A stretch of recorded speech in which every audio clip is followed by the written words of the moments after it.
Well, good morning, everyone, and welcome, welcome, welcome. We are thrilled to have you with us here this morning. This is the Understanding Adoption Assistance and Eligibility webinar. So again, if this is not your final destination, this would be a good time to exit the webinar. If, however, your goal is to learn more about adoption assistance and eligibility, let me assure you, you are indeed in the right place. My name is Evan Friedel, and I am here as your host. And with me is Beth Riley and Janet Kearns from the division, and they will have an opportunity to introduce themselves to you in just a moment. But as we get you settled into the Adobe room, some things we want to make sure that you understand about our webinar today. What are our goals, you might ask yourself? Well, that is a great question. So let's look at our learning objectives for the day.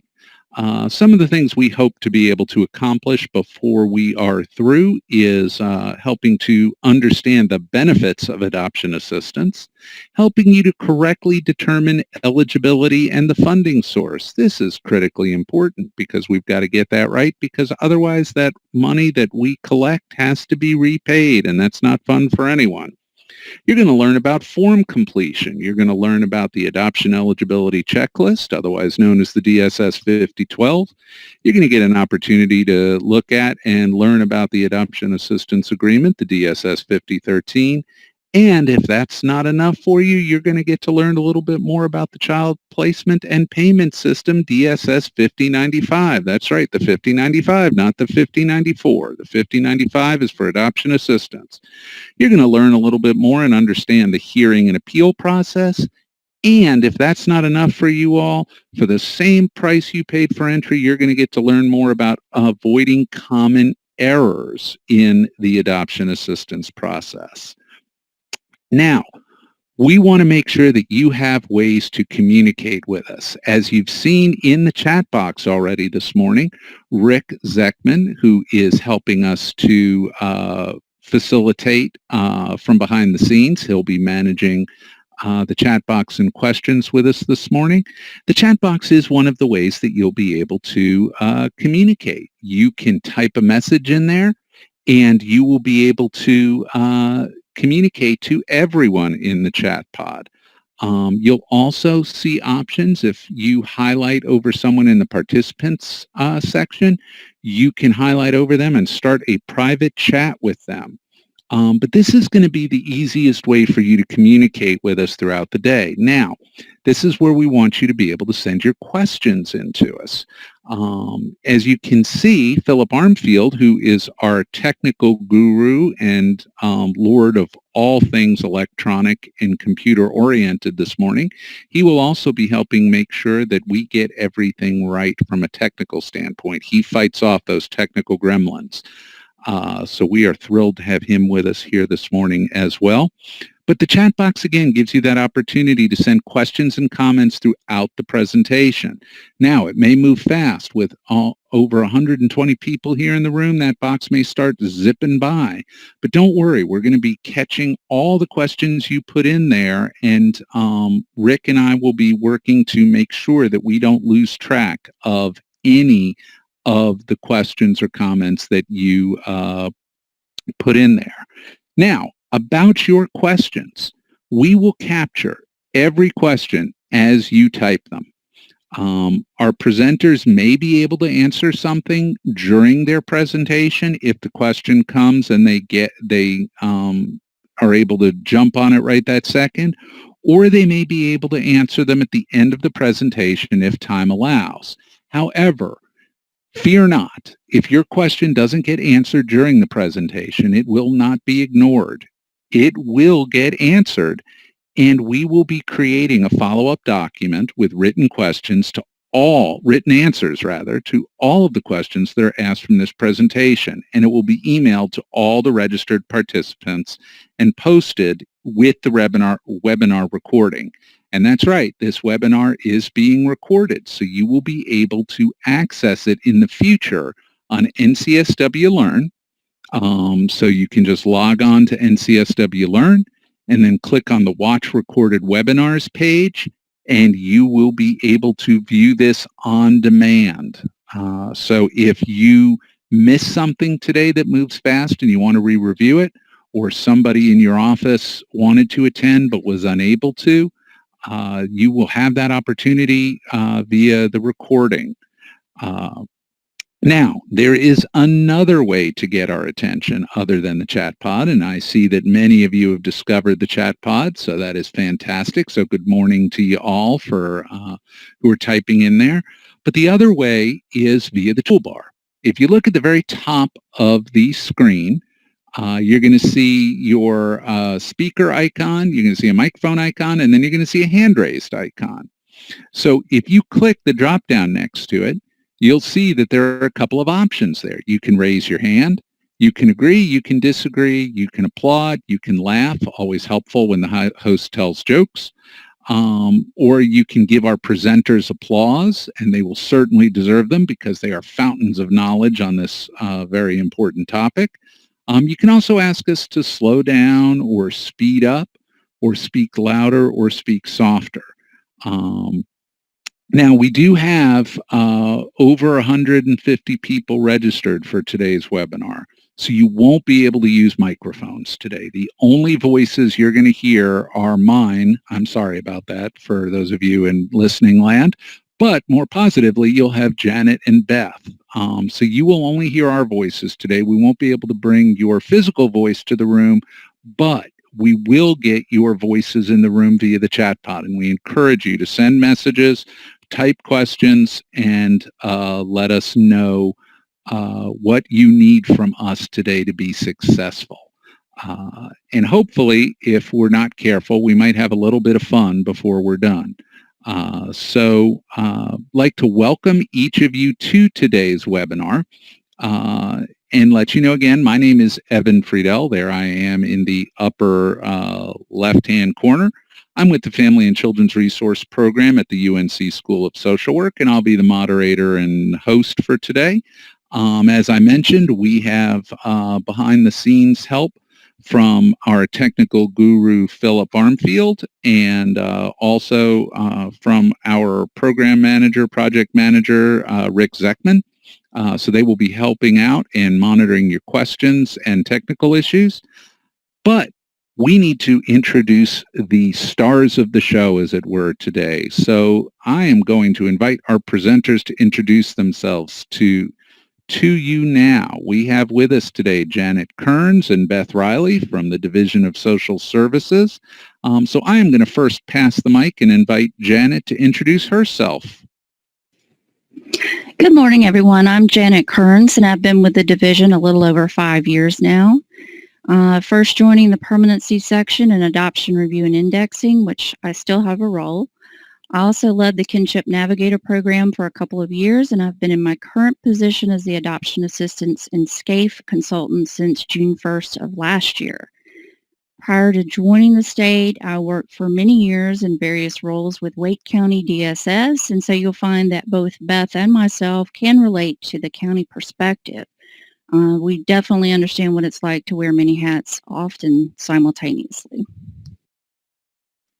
Thank you, Janet. I appreciate that, and wonderful to hear all that experience, both in the county and with the state. You are quite skilled, and they are lucky to have you at the division. And speaking of lucky to have you at the division, allow me to invite Beth to introduce herself. Beth, the mic is yours. Thank you, Evan, and good morning to everyone. It's great to see a lot of familiar names in the chat this morning. We've seen a lot of you guys most recently when we've done our trainings across the state. As Evan said, I am Beth Riley. I am the Title IV coordinator with the North Carolina Division of Social Services. I've been with the division for about 6 years now in various roles, as Janet has mentioned too, with the adoption indexing and review team, as well as the adoption program manager. And I was with Moore County DSS for about 11 years. Awesome. Well, thank you, Beth. I appreciate that. And I know from personal experience how skilled you are in this topic matter. So I think everyone is very lucky to have both of you here today. And we appreciate you taking time to present this important topic to everyone. It is a critical part of our child welfare system. And for those of you who may not have had the opportunity to get to know or work with Janet and Beth, first of all, shame on you for not taking advantage of such a wonderful resource at the division. However, we will give you the opportunity to rectify that by giving you their contact information at the end of the webinar. So stay tuned for that important contact information. However, we are going to jump right into our material this morning. So again, as questions come up, please feel free to put those in the chat pod. We will be monitoring those for you. And we look forward to taking off on our journey of knowledge today. So with that, I will pass the steering wheel over to Janet, and away we go. Okay, everybody, we're going to start first with covering the adoption assistance benefits. So you can see here, here's a complete list of the adoption assistance benefits that is potential that a family could receive. So you have non-recurring adoption expenses, monthly cash payment, vendor payments, Medicaid, post-adoption services, and the adoption tax credit. Some children may qualify to receive all of these benefits and some will not. So we'll be covering how to determine the eligibility for each one of the benefits today, but first we're going to go over each of these in a little more depth so that you can get an understanding of what they actually entail. The exception to this, of course, is going to be the adoption tax credit, since those parameters continue to shift by years, and you can just advise families to confer with an accountant or tax attorney. Also, I just want to remind everyone that you can always reference Appendix 3.6 Adoption Assistance Funding Manual for more in-depth explanation of these items and a lot of what we're going to cover today and those forms that are utilized for those. So non-recurring adoption expenses are generally a one-time reimbursement that is for up to $2,000 per child. These cover any expense considered reasonable and necessary related to the adoption. Examples might be attorney fees, petition filing fees, travel expenses if you've got a recruitment case, or the birth certificate amendment. And we use the DSS 5145 form to capture the criteria required to be determined if the child meets special needs. The only eligibility requirement is that the child meets 3-part special needs. And just as a reminder, and again, we'll be going over these later in depth with Beth, that part 1 is basically they have legal clearance. Part 2 is any of those A through J factors, including I, which is the potential category, conditions exist. And part 3 is that reasonable and unsuccessful efforts to place the child without adoption assistance when they would qualify, except when they would not be in the best interest of the child to make these efforts. So again, this is all taken from the DSS 5012, which we'll be taking a deeper dive into shortly. In addition to these requirements, the child must be a U.S. citizen or qualified alien. And in order to receive the adoption assistance, the non-recurring expenses to be reimbursed, a foster parent clearance, the adoptive parents must have the fingerprint clearances for the purpose of adoption and their IRL checks, including the printouts for the 050060, which is the Social Security and name searches. So those must be in the file for that to receive it. So monthly cash payment, of course, this is set by the General Assembly. And the last time it was changed was January of 2022, and you can see the rates that are currently in place on the left side of the screen.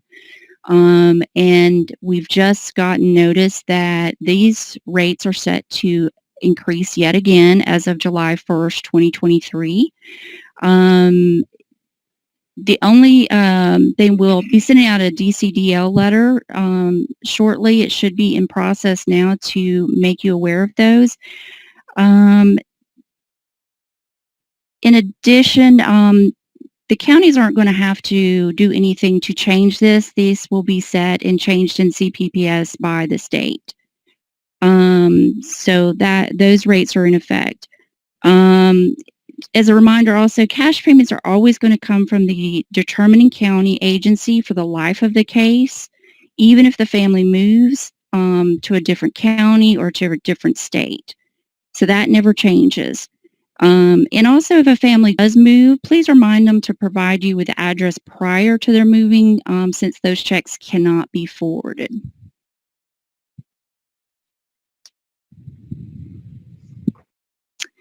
So vendor payments. Looking at vendor payments, this is often a source of confusion for a lot of counties.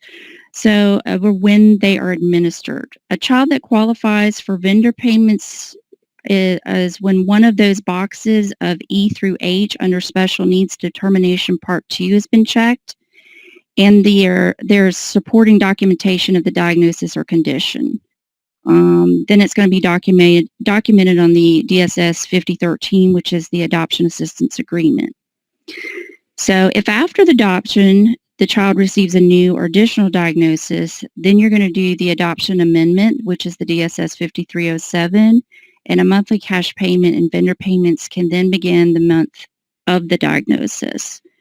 Vendor payments provide up to $2,400 per state physical year, which is July 1st through June 30th, for services or treatment for those documented pre-existing handicapping conditions.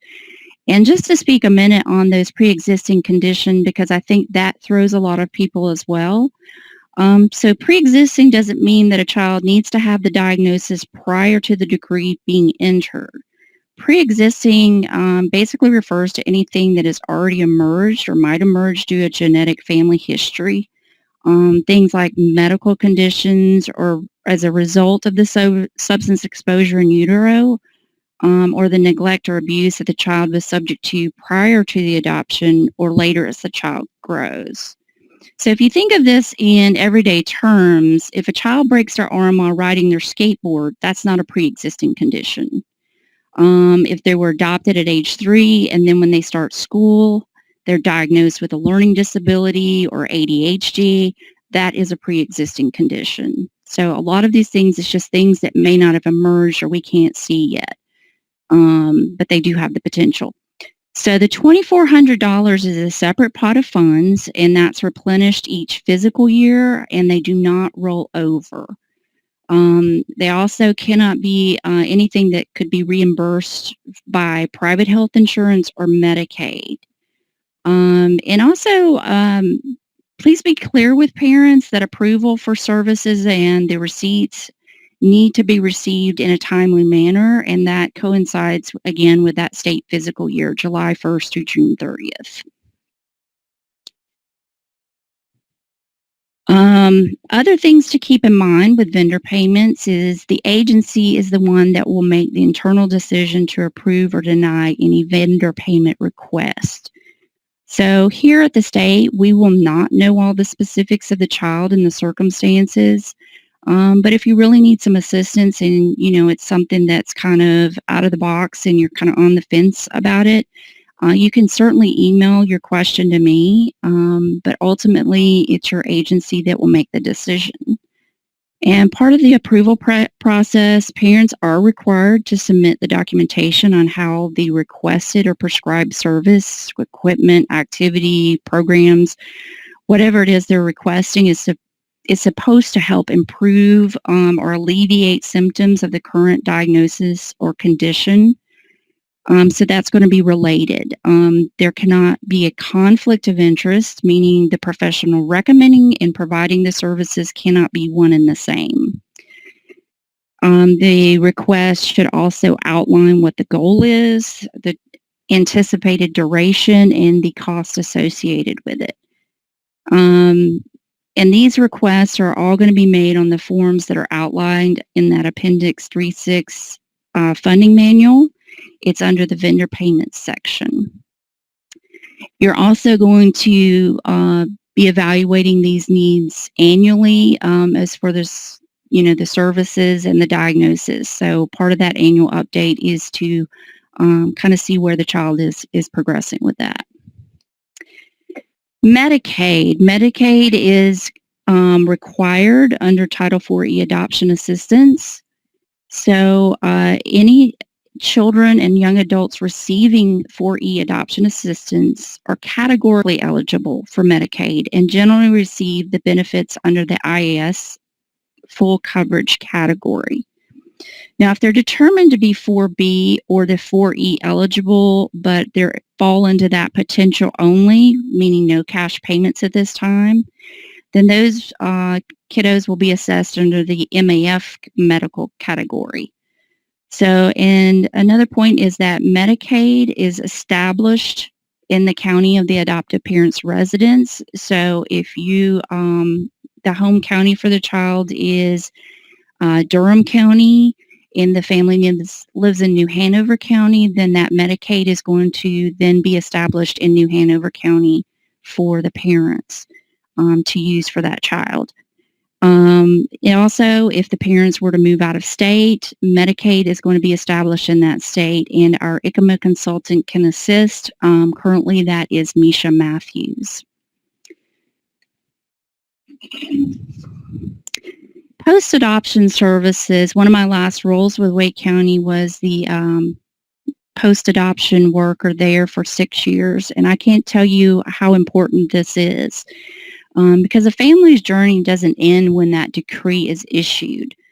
Part of reducing recidivism through disruptions or disillusions is ensuring that a family has the tools they may need in the future to remain a family, and being proactive in providing these to the family before that decree is entered. And these services are not based on income. They're typically free, or they can use the Medicaid in certain cases for those copays. And they're basically available to any family that's adopted and resides in your county and are eligible to receive post-adoption services.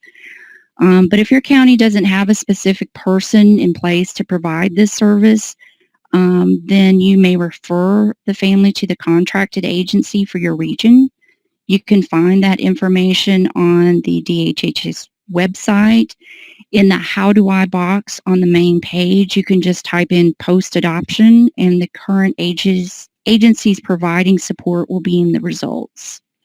So again, I can't stress enough to be proactive and make families aware of these services and how to locate them prior to the finalization of adoption. So next, Beth is going to have you take a closer look at the DSS 5012 and determining adoption assistance eligibility.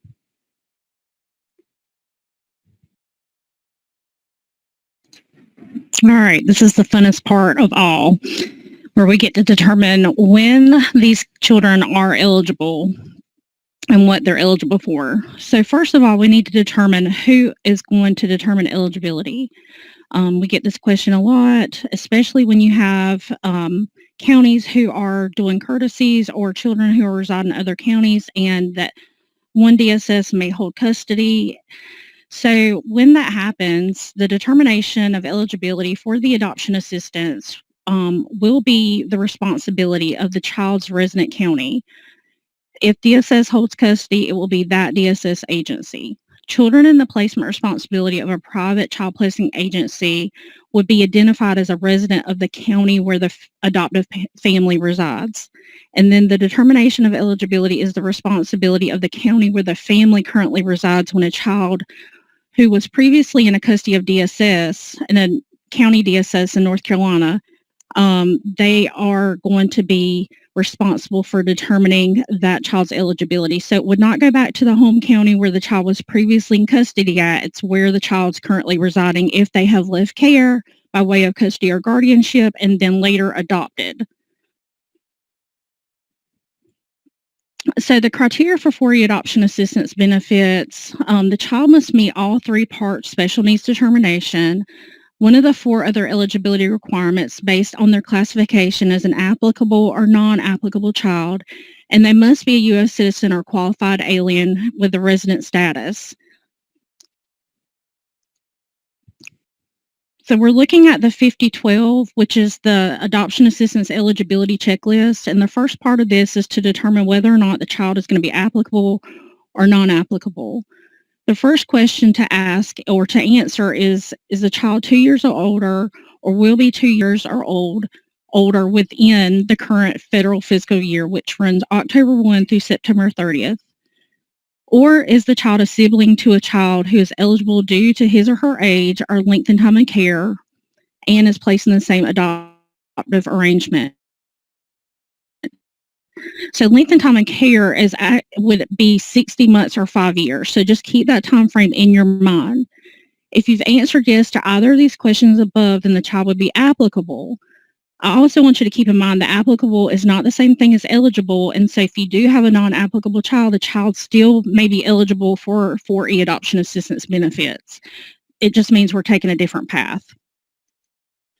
So we're looking at special needs determination part 1. And with this, it says it has been determined that the child cannot or should not be returned to the home of the parents. And that can be determined through the legal clearance through a TPR order, relinquishment, death certificate, consent, in private adoptions, or there may be some other consent from the court, like an affidavit saying that the consent is not needed. So we have to have legal clearance in order to show that this child cannot or should not be returned to the home. The next part would be part 2. And this is when we have the factors and conditions that have to exist in order for the child to be determined to have special needs. The first being that the child is 6 years or older, the child is 2 years or older and a member of a minority race or ethnic group. The child is a member of a sibling group of 3 or more children to be placed in the same adoptive home. And I will say on this, if you have siblings that are placed at a later time, they can piggyback off the older sibling who's placed first, as long as they have an agreement. So if you have a child that comes later, that's born later, that is a sibling, biological sibling of older children that are adopted in a previous adoption, that younger child possibly could receive benefits from their older siblings as long as they're placed in the same home. A child is a member of a sibling group of 2 or more to be placed in the same adoptive home in which the sibling meets at least one of the other factors and conditions, with the exception of I, which means at risk for potential diagnosis. Next, we have that the child has a medically diagnosed disability which substantially limits one or more major life activities, requires professional treatment, assistance in self-care, or the purchase of special equipment. The child has a diagnosis to have a psychiatric condition which impairs the child's mental, intellectual, or social functioning for which the child requires professional services. And this must be diagnosed by a qualified professional, someone who has the credentialing to give that diagnosis. And then the next would be a qualified professional has made a diagnosis that the child has a behavioral or emotional disorder, and it is characterized by inappropriate behavior, which deviates substantially from the behavior appropriate to the child's age, and it significantly interferes with the child's intellectual, social, or personal adjustment. The child's been diagnosed to be intellectually disabled by a qualified professional.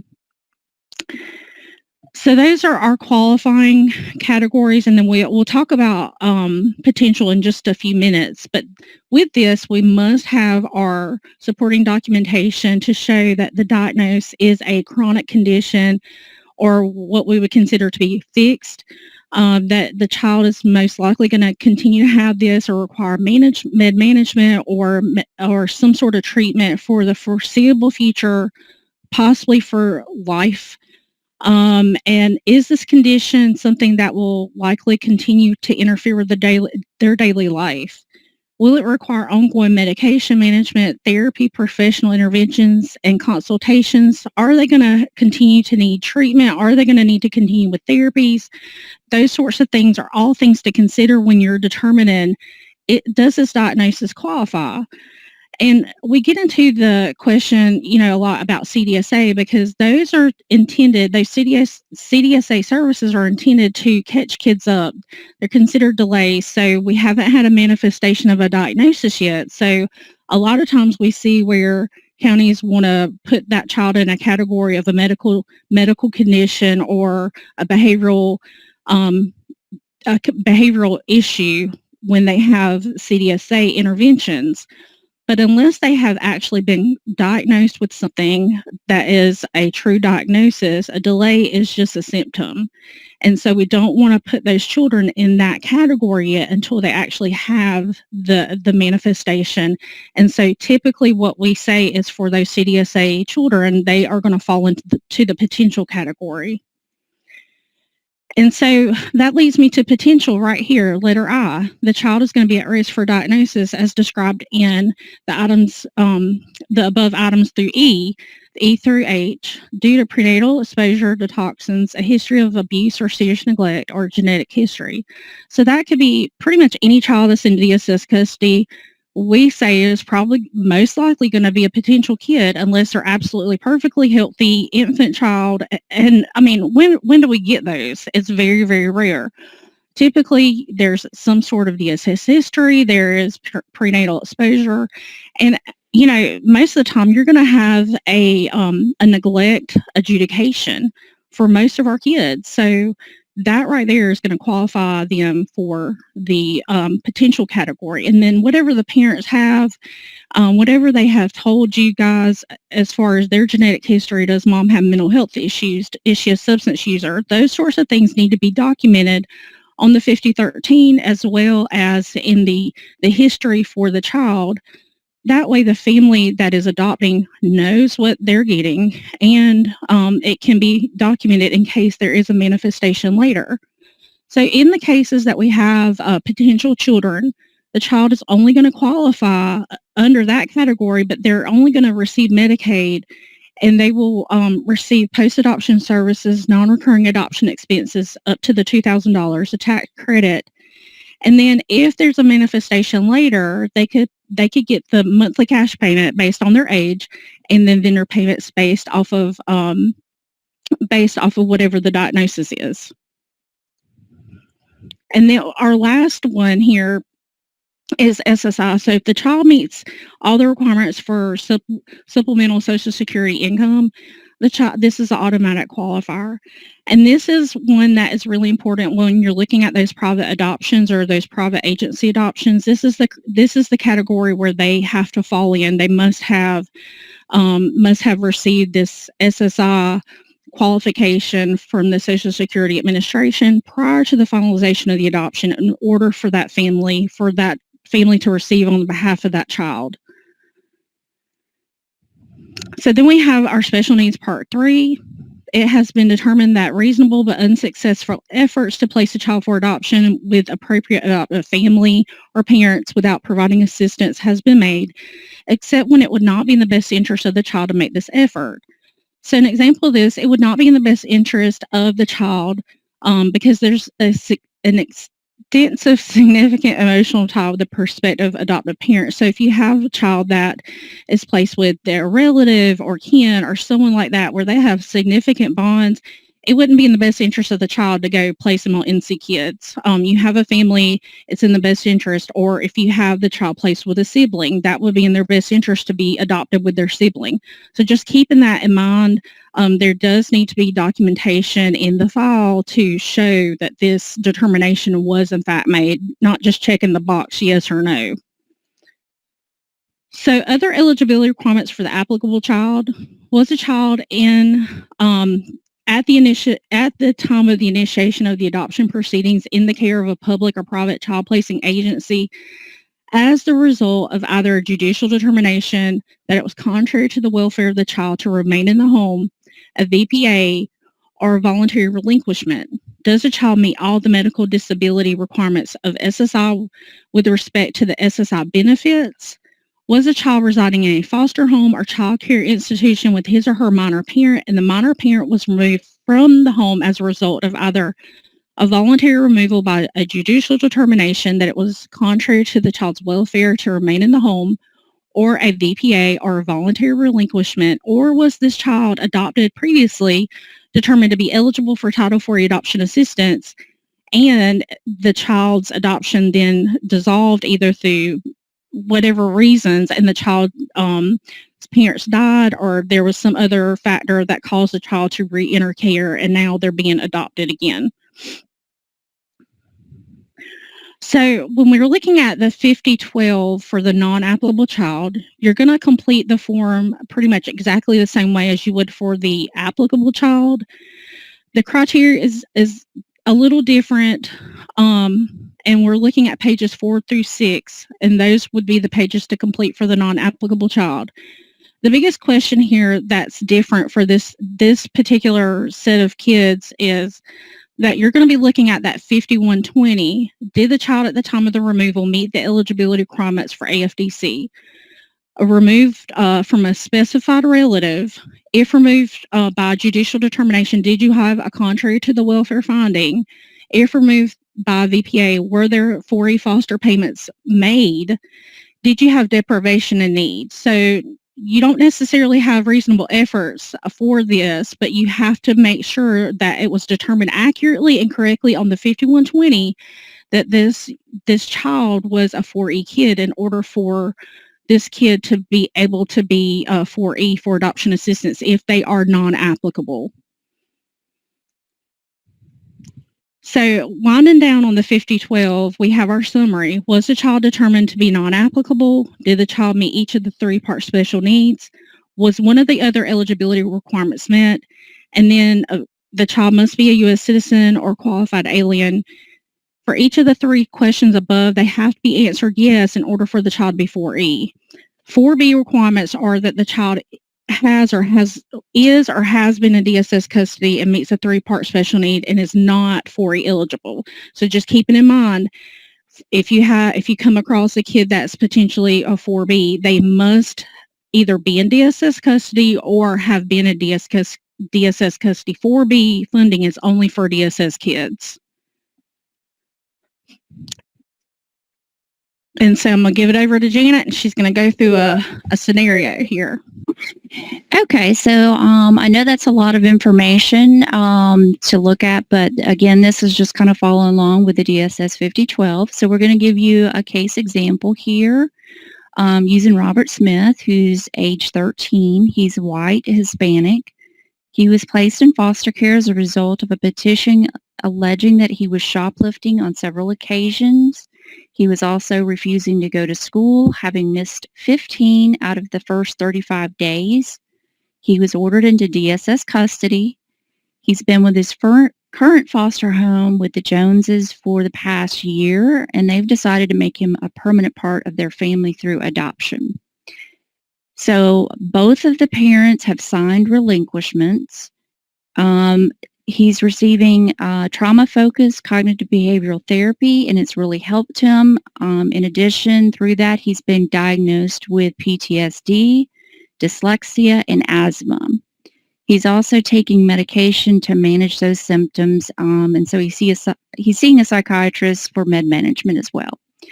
In addition, part of this history is that his youngest sibling, now 10-month-old Angel, was placed by DSS with the Joneses family shortly after her birth, where she went through substance abuse withdrawal for cocaine. She's white, currently healthy, and mom and an unknown birth father have had their rights terminated. So first, just looking at Robert, just quickly type in the chat box a few answers. Is Robert an applicable or non-applicable child?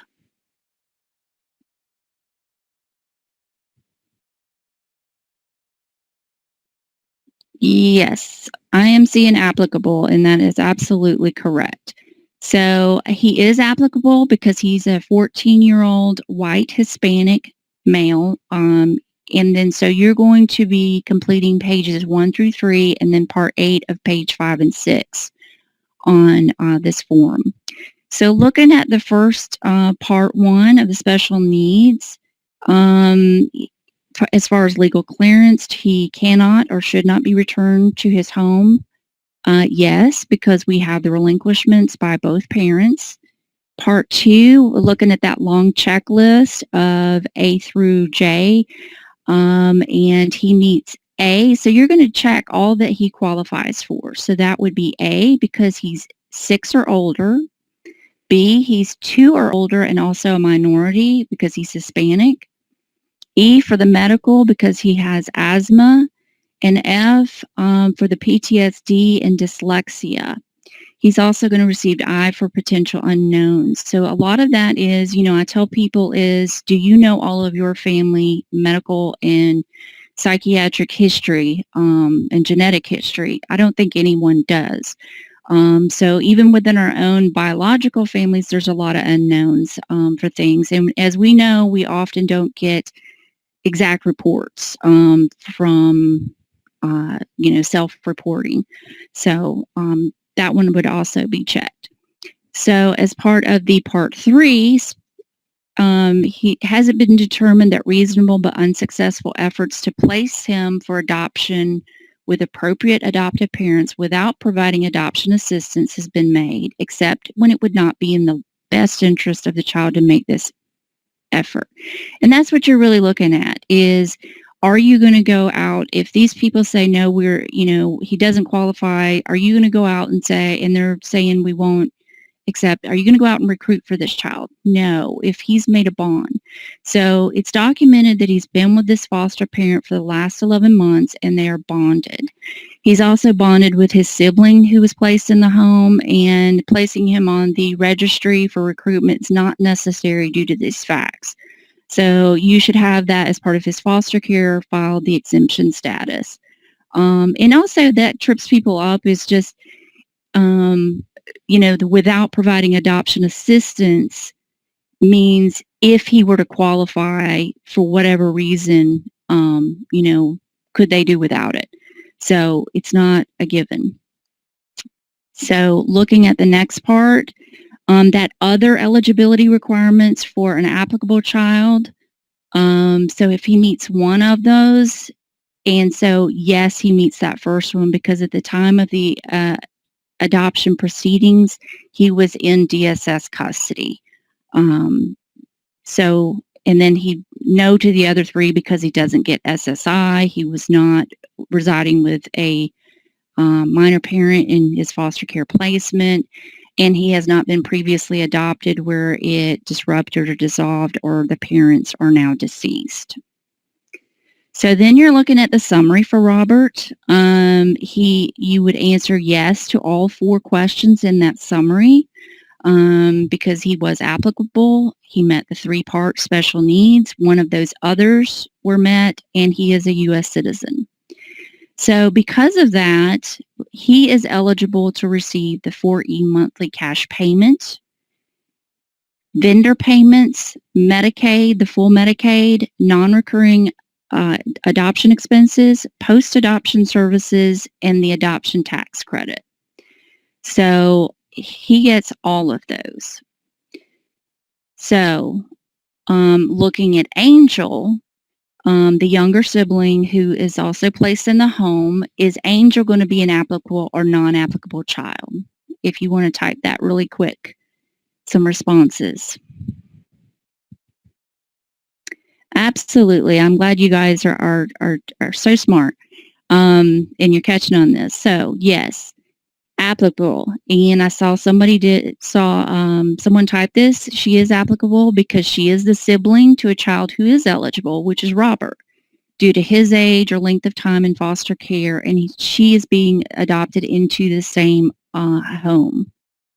So she will also be applicable, and you're completing the same parts of the form. So on that part 1, yes, she has legal clearance. There's been TPR on both her parents. And part 2, she meets D, which is she's a member of a sibling group of 2 children placed in the same adoptive home in which the sibling meets at least one of the other factors or conditions with the exception of I, at risk for diagnosis. So a lot of people we see kind of get tripped up on this because they think, oh, well, they've got an older sibling and, maybe they're both 1 or whatever because they're both being adopted in the same home and there's 2. That other sibling has to meet one of those other check boxes, whether it's due to their age and race or they have a diagnosis. So they have to meet that eligibility criteria for this child to then piggyback off of that. So as part Part 3 in the special needs, again, we're not going to have to recruit for her because she's been placed with this family from birth. They're bonded as well as she is with the half sibling, and placing her on the registry is not going to be necessary. Again, you're going to have all that documented in her foster care file for an exemption status. So her other eligibility is, again, she meets that first criteria, as one of them is that she was in DSS custody at the time the adoption proceedings started. No, she doesn't get SSI. No, she wasn't living with a minor parent in foster care, and nor was she previously adopted. So those are those. So for her summary, she's going to be yes to all. And she is going to be eligible for the 4E monthly cash payment, Medicaid, full Medicaid, non-recurring expenses, post-adoption services, and adoption tax credit. You're going to see on here that, of course, the only thing that she is not getting that Robert did qualify for is those vendor payments. You only check vendor payments, as a reminder, when they have one of those E through H diagnoses where they are, they have a diagnosis, one of those eligible diagnoses, and it's documented. So that's the only time that you are going to check for vendor payments. Okay, so the requirements for either funding path for all the adoptions is that the county agency must enter into the agreement prior to the finalization of the adoption. So you have to have that adoption assistance agreement signed and dated by all parties prior to that decree being issued, and the child must be a U.S. citizen or qualified alien. Fingerprint clearances for the purposes of adoption, and RRL checks with 050 and 060 printouts according to that DCDL in 2014. The only thing that's required in the adoption assistance file is the adoptive parent or parents. So you only need their fingerprint clearances or RL checks in that adoption file. You don't need every household member, just to be clear on that.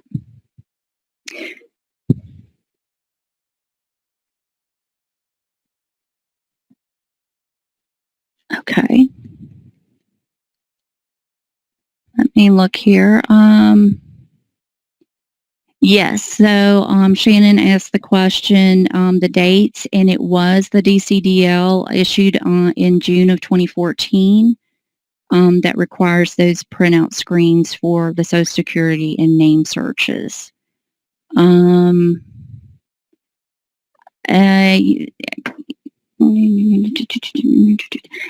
the adoptive placement, Kim, is it is for any adoptive placement. And it is for adoption assistance since it's included in all the file checklist and everything else in the adoption funding manual as part of the requirements.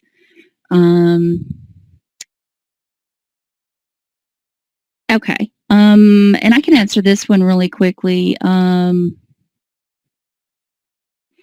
Charlene, I think this is part of what Beth answered when a family comes to DSS in the county in which they now live and is requesting adoption assistance for the children who were in foster care in another county whom they were given custody and they were determined to be eligible for adoption assistance. Which director needs to sign the adoption assistance agreement? It would be the county that is issuing the benefits. So that in that case, if they were no longer in DSS custody and they're coming back after the fact saying we now want to adopt, and you've confirmed, with the other agency that they were in fact in custody, you've got the non-secure order, then you can, it's where the family resides. So everything will be handled, all the forms, everything will be handled and issued. The benefits will be administered by that county where the family resides. Okay. Special circumstances for 4E funding. Again, this is something else that kind of gets a little tricky. So children who are being adopted but are not currently or never have been in DSS custody and agency custody of North Carolina may be able to qualify for 4E adoption assistance. So if a child comes to you, just kind of like that scenario that was just asked, if they're not currently in DSS custody, but they were previously in a North Carolina agency custody, you're going to verify that first by securing that non-secure order, and then you're going to work through your forms and assessments and determining the eligibility for that family and gathering the requirements. So that's a little different. And again, it's going to be where that family resides at this time if they're not currently in custody. But you do have those cases where children were never in a DSS custody in North Carolina. And in those cases, those children are generally in a private agency custody, but they don't have to be. They can, as long as they're meeting the eligibility requirements for SSI, and it could just be that they've gotten the letter so far that they are approved for those benefits, then they qualify for adoption assistance, and you will again make those determinations to do that. And again, that's going to be where those family reside in that. So other cases where folks can come back even from out of state on this one, just like SSI, if the child was determined to be 4E adoption assistance eligible in a prior adoption and is now being readopted due to the other adoption being dissolved, for whatever reason, or the parents have died, then you can assess those children for their benefits as well. They do qualify. You will need that eligibility letter stating somewhere on their check that it was 4E adoption assistance. So that's what you will need in those cases. So there are some kind of extreme ones. I will say, and I emphasize this a lot because it's not clear in the manual, but if you have, say, grandparents or relatives or for whatever reason, a family living in North Carolina in your county comes and they have custody and they were given that custody by another state agency, let's say Florida or California, then in those cases you're going to refer those families back to that state to be determined. We don't issue those benefits. And likewise, if one of our families, I think this may have been a question as well, if they live in a different state now and we gave them custody, let's say again, Wake County gives custody to a family and they live in California now, they can come back and they would come back to Wake County, the home agency for that child, to be assessed for those benefits. So it's kind of like every state keeps their kids for the lifetime of the cases. So thinking in those terms. Okay. And I think now Beth is going to walk through another example. All right, so we've got Aiden. He is an 18-month-old Caucasian male. He entered DSS custody as a safe surrender.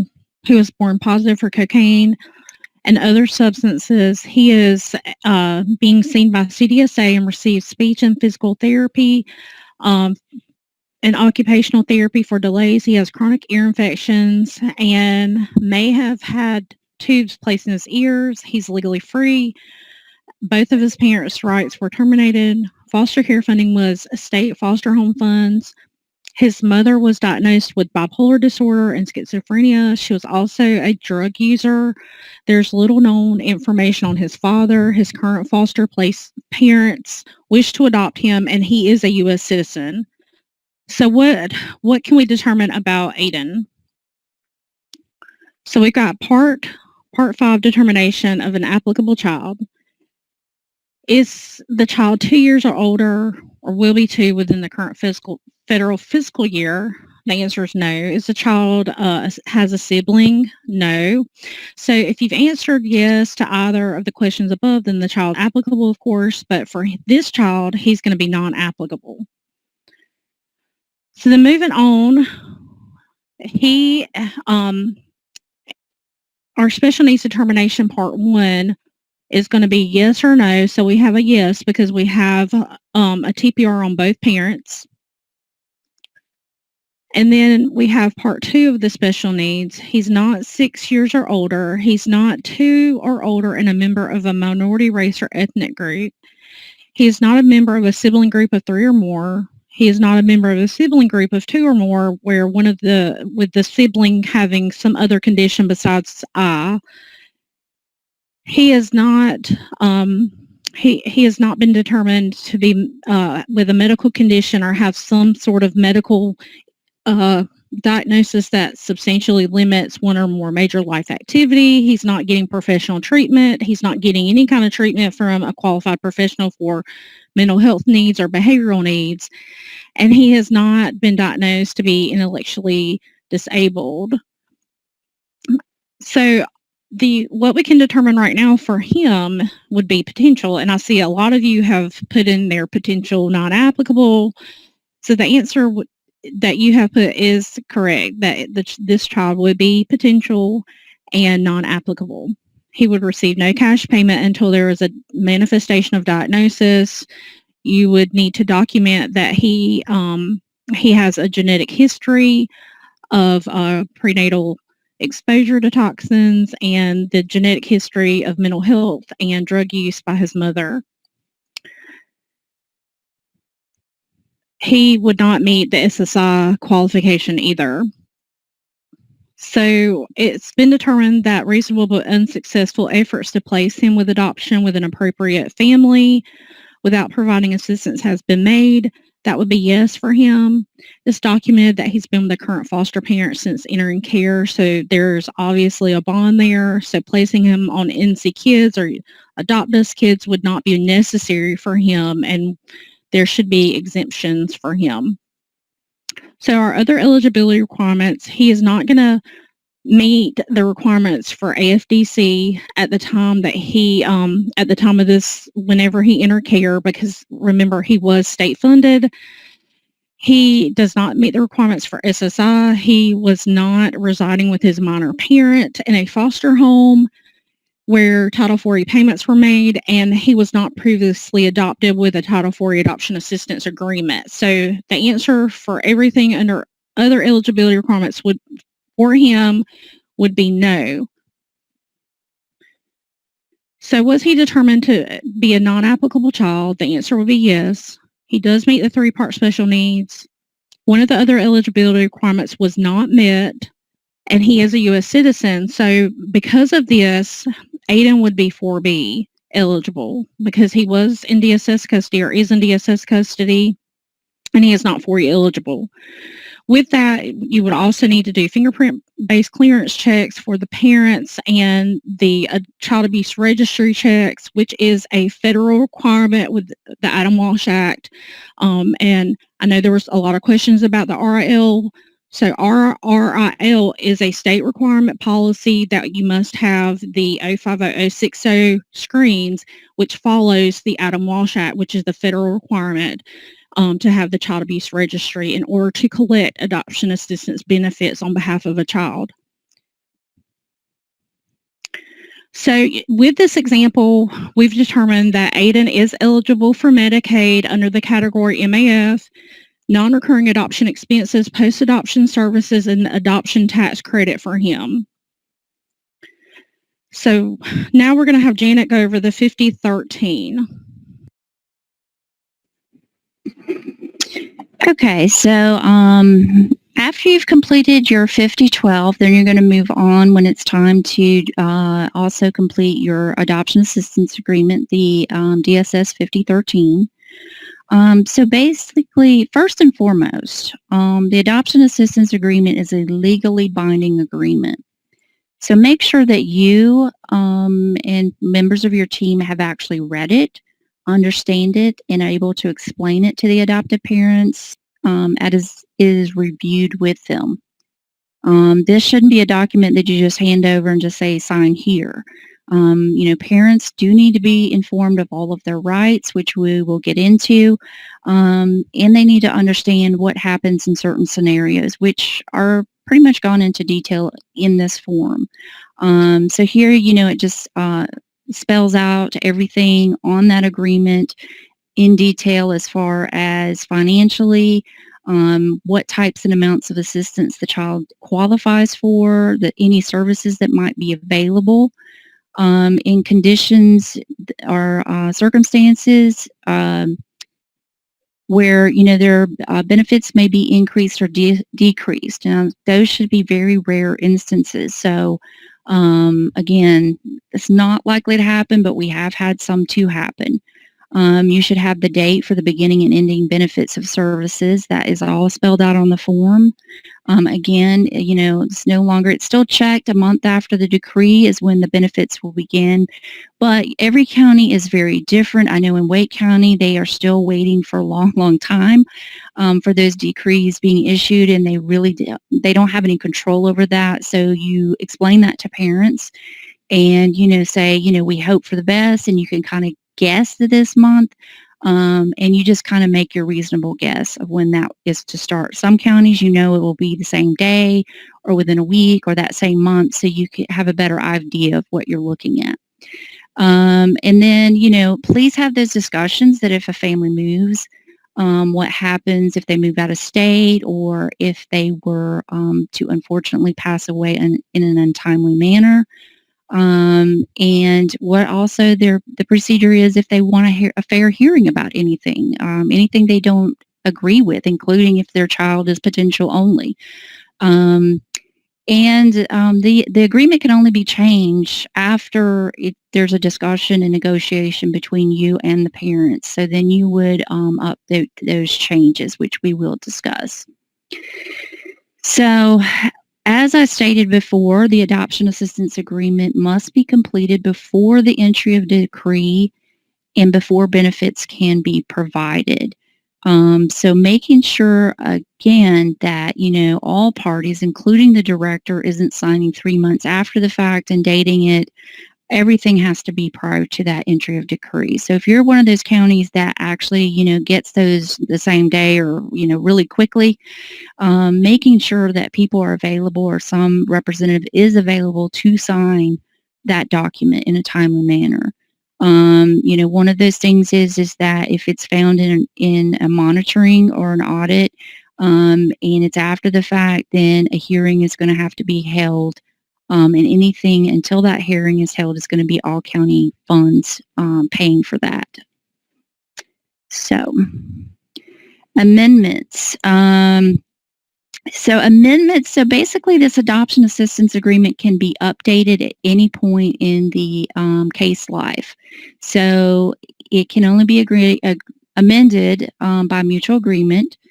And you're going to use the DSS 5307, the Adoption Assistance Agreement Amendment Form, to make those changes to the existing Adoption Assistance Agreement. It's important here that people realize that, if a child is potential and then they later on get a diagnosis and it's documented and then you're wanting to add that, you don't go back and redetermine the DSS 5012. Whatever was determined prior to the decree being entered, whether they were 4E or 4B and the things they qualified at that time, stand. So you're not going to say, well, now they're age 6, they can get, no. But the good part is if they're coming back with that diagnosis as part of that update, then they're going to get cash payment and vendor payments both. The vendor payments automatically qualifies for the monthly cash payment and the up to $2,400 per fiscal year for any of those services related to the diagnosis that are not covered by Medicaid or private health insurance. But also other instances for things that you might update for is if that adoptive parent marries and a step-parent adoption occurs. Then please make sure that, that they are added on to that agreement. So if something happens to that initial adoptive parent, they're set to take over with the adoption assistance payments and for that child. So that makes a much smoother transition there. As deferments, Again, there is a place, it's on page 6 and 7 of the agreement under section L. There's a place for adoptive parents to defer benefits or any portion of the benefits. So if that's the case, you are just going to, when they come back, anytime that they later come back, a lot of times an example of when they may defer is if they're have a SSI and they feel more comfortable taking that, or it's a higher rate, then they may say, we will take SSI, and then if later they're no longer eligible to receive the SSI, they can come back and request in writing, and an email suffices to say, we would like to start those adoption benefits because they've already signed the agreement, it's already in place. Then it's activated the month following that request. And there's no retro payments in those cases, so it just begins the month following the request. And again, those original determinations of funding source, whether it's 4E, 4B, do not change when it's activated. There is a question on here for forms and adoption assistance. And for the adoption assistance, going into the adoption assistance file, really to prevent confusion and later for the confidentiality of these forms, it's easier to use the adoptive name. I don't think it's actually written anywhere, so I know that's a back and forth as far as birth names and adoptive names if they are changing. But I will tell you, looking in through those files, it gets sometimes confusing on who's, the child you're actually looking at. But there's no really hard, fast rule about that. But to me, it's a lot easier to use the adoptive name at that point going forward, since you're filling out adoption paperwork. And so going back to the SSI, Beth is going to kind of go over this portion. So in the cases where you have children who are eligible for Title IV adoption assistance and SSI, the child can possibly receive both benefits at the same time, but they can't receive both max benefits. So keeping that in mind, if you have a child who's eligible for both, there's going to be a reduction dollar for dollar for the Title IV payment. So if there's a concurrent receipt of the SSI, that payment for adoption assistance has to be reduced. So just letting families know that they can't receive two large, full payments for both benefits at the same time. They're going to have to take a reduction, and they'll also have to report that information or that income to the Social Security Administration. So when we're looking at terminations of the adoption assistance agreement, you want to make sure that that the agreement is just not abruptly terminated. We've heard of cases where there's been determinations determined inaccurately with some counties, and counties just ceasing benefits, and that should never happen. You should first discuss with the family and try to negotiate terms, try to explain things. If something has happened in a situation where the child is not truly eligible, to explain to the family what has taken place, what has happened, what you all have uncovered. Because sometimes this happens by way of doing your internal reviews, and you can find that 10 years ago, somebody determined a kid to be eligible and they really weren't. So adoption assistance can only be terminated under 3 circumstances, looking at age, legal, and support. So if the child has turned 18 or 21, or they're no longer meeting one of their ongoing requirements for extended care, then the benefits will terminate.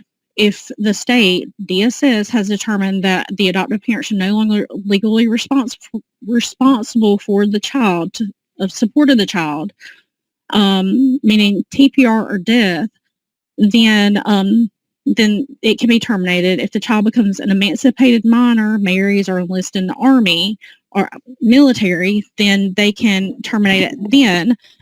Relinquishment is not the same as TPR. So if someone signs a child back into care and relinquishes, they are still legally responsible for the care of that child unless there's a mutual agreement by the parent and the agency to terminate the agreement. The parent would still receive that benefit until the department then determines the adoptive parents are no longer providing support.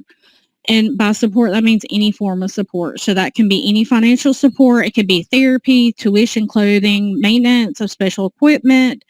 It could be any acceptable form of financial support. So, in those cases where children re-enter care, it will be really important for you to document and to, take that information to court to have the court then determine whether or not those benefits should be terminated if the parents are no longer supporting the child, because the parents still have a right to receive that benefit until it is proven that they are no longer responsible or no longer providing support.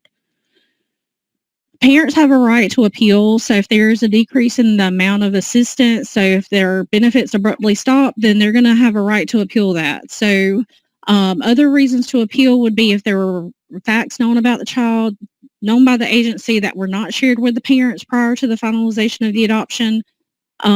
They can appeal on those grounds. If there was a denial of assistance based upon the parent's income, if the parents disagree with the determination by the agency that the child's ineligible for benefits, they have the right to appeal that. And then the failure of the agency to advise the potential parents about the availability of assistance, as well as if there's a decrease in the amount. So again, to reiterate, if you decrease or stop payments, they have a right to appeal that. If the benefits, if the child has been wrongfully denied benefits, then they have a right to a hearing. If the parent did not sign the paperwork prior to the finalization of the decree, they have a right to appeal. That's another reason to appeal. Parents have to be informed in writing of their rights. Adoption assistance appeals have to be documented, and there has to be a fair hearing officer to determine whether or not the circumstances existed or exist and whether or not the child or family was wrongfully denied the benefits or eligibility. So Janet's going to talk about the 5095 and payment system. Okay, I know a lot of you don't necessarily are the ones designated to type into the CPPS, which is the Child Placement and Payment System, but a lot of you might be filling out the 5095 to give to that person, but also, all this information you've generated from the determination is what should show up on that form. But, just the cost of incorrectly completing that 5095 or keying errors make up huge payback amounts. And, this is all data with the 30% of physical errors, and I would hazard to guess that it is much, much higher than that we're finding. At least 60+% of a lot of the physical errors and paybacks for counties. Just to let everybody know, there is a reference manual online for instructions on the CPPS in completing the 5095. And part of, we just kind of want to go over a few things to help you use best practice and try to guard against any costly errors for your county. So if you can get more than one person in your agency to, lay eyes on that 5012 and the 5013 prior to the entry decree and prior to entering in the 5095 into CPPS, that is always most beneficial in assuring, again, that people have training. Multiple staff and supervisors. So I know it's a very common thing at the county, at the state, at a lot of agencies, private agencies, that you have that one expert person who knows all, and then they leave and take all that knowledge with them. and then people are just kind of guessing, or they come on and they don't have the training that they need. Luckily this is going to be posted online, so anybody new you have coming on board can refer back to this, and we'll be doing, future trainings in person again. So just getting the people, trained is huge. Again, you can always refer to that Appendix 3.6 Adoption Assistance Funding Manual. A lot of the questions are always answered in there. And, we understand that, some of these forms aren't always written. We've got a few revisions in process for some of these forms that we've covered today to try to make them a little more clear to users and make them a little more user-friendly. And again, you can always reach out to Beth or myself with any questions that, you need help clarifying on. We're more than happy to help. And sometimes, I've joked with people, sometimes I have to get a whiteboard out and think through things, or say, let me call you back, because we don't want to give out the wrong information. And everybody's human. We all make errors. So it's always good to have extra set of eyes on things in training, and ask questions. There are no stupid questions. So just kind of looking at this is what you would see on a screen in CPPS when you're looking up a child to see if they're receiving adoption assistance payments. And I will tell you that cash payment request line, fields 24, 25, and 26, sometimes have the biggest errors, but especially field 26, because most often we just went through one where a DCDL letter went out, and we worked with a lot of counties who were incorrectly using state funds, and state funds went away October 1st of 2011. And people are still coding to state funds. And again, I don't think it's a matter if they thought that state funds were there, but it's, this system is a bit antiquated, so you actually have to tab over to get under 4B or 4E. So double checking and making sure that you're under the correct funding source is vital. But also, people also haven't realized that for gap cases, those have different codes. You're going to use RRP for those. So making sure you're using the correct funding source is absolutely essential with that. And again, this is what's going to be found in the CPPS manual that, again, you can find on the DHH website for manuals. The 5095 starts on page 50. And again, if it helps, copy and paste these out. I did, when I started, and, put them on your screens or somewhere around where you can refer to them often to make sure that you're reminded to code appropriately.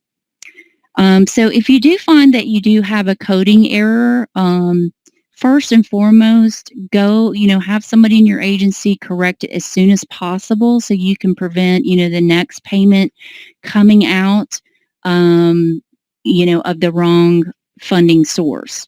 So if it was 4E and it should have been 4B, go ahead and change that in the system on the 5095.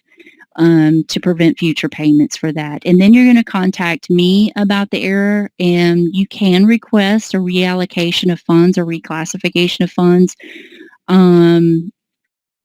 So, it can be for up to the last 8 federal quarters can be reclassified in CPPS. So right now, we are currently at July 1, 21. So you can go all the way back to July of 2021 to correct funding orders and switch those funding sources without any penalties. Anything past or prior to that is going to be a repayment. So I'm trying to see if I had any questions for that. We'll go back to those. We're going to run through just a few examples here of errors and, what lessons have been learned. And these are very common examples that we encounter with monitors and things that I see on those cap and pars when I'm doing adjustments. So we're going to look at this first case, Mary. So XYZ County DSS determined Mary to be eligible for 4E cash payment, vendor payments, and non-recurring adoption expenses. She was adopted and the final decree was issued just after her 4th birthday. At the time the county filled out the 5012 and eligibility was determined, Mary was a 2-year-old Caucasian female, born positive for illegal substances. She was followed and evaluated by the CDSA for developmental delays and was discharged having met her goals prior to her 3rd birthday. So XYZ County DSS completed the 5012 and determined she was an applicable child and met special needs criteria for letter E, so she had a medically diagnosed disability, and also I for the potential. So again, if you remember on what Beth qualified, the only thing she had here is she was being followed by the CDSA for some developmental delays, but she, completed those, she got caught up, and she was discharged for it. I believe there was a question on here about the timing and completion of the 5012 and 5013. Okay, Beth has answered it, but just for everyone else, just quickly is, you may have to do more than one. So if you're waiting a long time, you need to be updating the 5012 to make sure the child is still in the right age group, or if there's new diagnoses or any new developments on that. So, if you completed one 2 years ago and then you just run it through kind of like this one, you're going to run into problems. So what does Mary's story tell us? She didn't have the medical diagnosis, so E should not have been checked. She was discharged prior to her 3rd birthday, as well as the entry of the final decree. So the time she was adopted, she was not experiencing any kind of delays. She was Caucasian. She was under the age of 6. And so she's going to be potential only. So she would not be eligible to receive cash payment or vendor payment until and if she, some diagnosis later emerges for her. She is 4E eligible and will qualify for non-recurring adoption expenses and Medicaid only. So Elijah is another one. He was born February 10th, 2008. He was adopted at age 7. His adoption decree was received December 2nd, 2015. He was determined to meet all the requirements for 4B adoption assistance.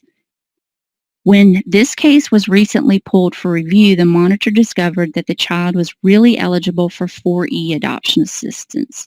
So again, determining a funding error incorrectly, such as saying he's 4B when really he's 4E, what's that actually look like for a county when, those caps are, and it's all said and done and adjustments are made? So the family began receiving those cash payments after that decree in December.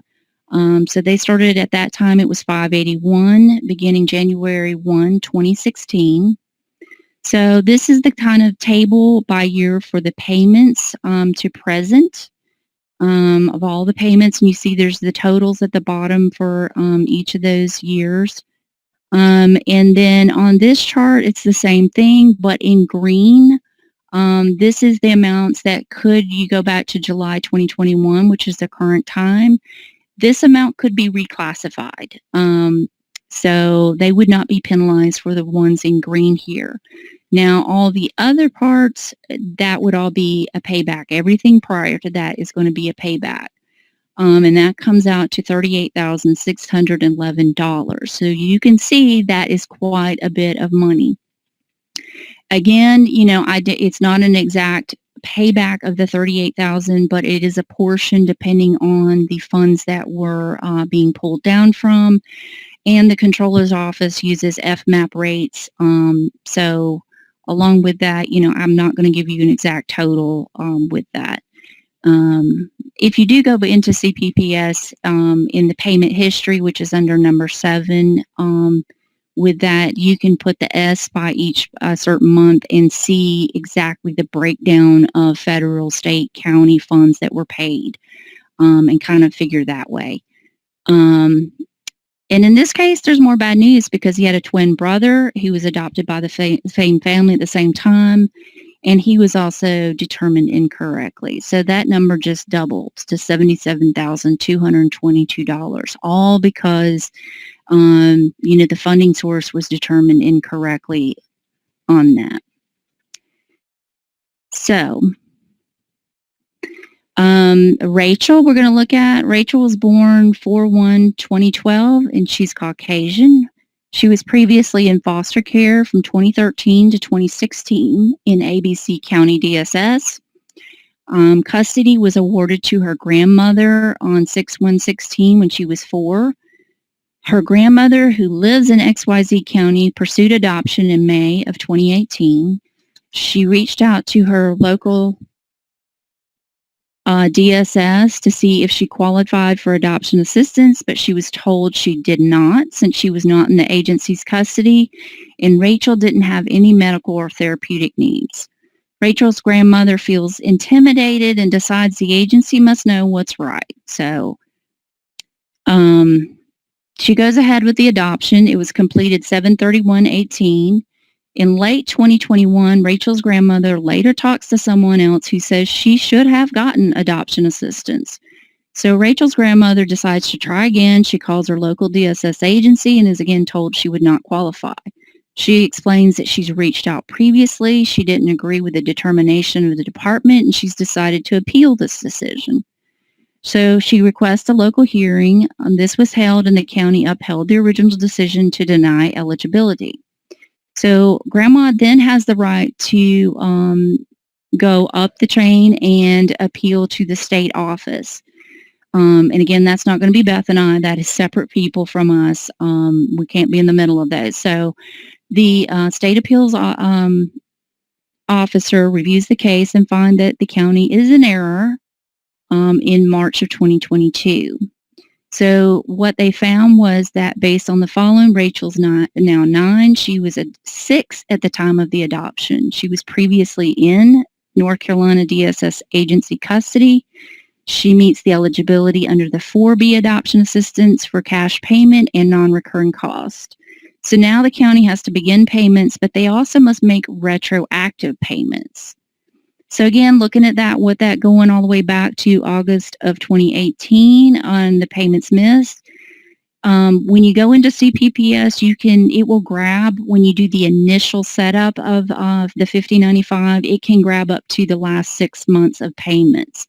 So that always include the next month since it's just going in. So this, in green, those are the ones that the first CPPS payment will pay out, and then everything in yellow are those can be retroactive payments. Again, it only allows, you can only go back in CPPS for 8 quarters, and this is a year older. So everything prior to that, all those payments totaling $16,625 is going to be all county funds because this was the county's error. So that can be a big hurtful check to have to write out to a parent. So again, at this point, we want to know, I know there's a lot of questions in here. So I know Beth was answering some. If we can't get to all of them, then we will respond to them in a follow-up document.